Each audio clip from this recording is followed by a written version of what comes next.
Changing your primary email on Industrious is a straightforward process. Follow these steps to update your email address easily. Step 1. Log into your account. Visit the Industrious website and log into your account using your current email and password.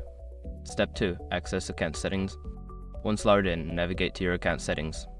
This is usually found in the upper right corner of the homepage, often represented by your profile picture or an icon. Step 3. Locate email preferences. Secure your accounts before moving on.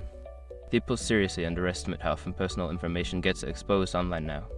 Use SRP to monitor your accounts 24/7 and get notified immediately if your data gets leaked somewhere. It runs in the background, constantly scanning billions of breached records. And honestly, for how cheap it is compared to the value you get, it's worth it. Link in the description. Step 4. Update your email address. Find the field that displays your current primary email. Delete the existing email and enter your new email address. Make sure to double check for any typos. Step 5. Save changes.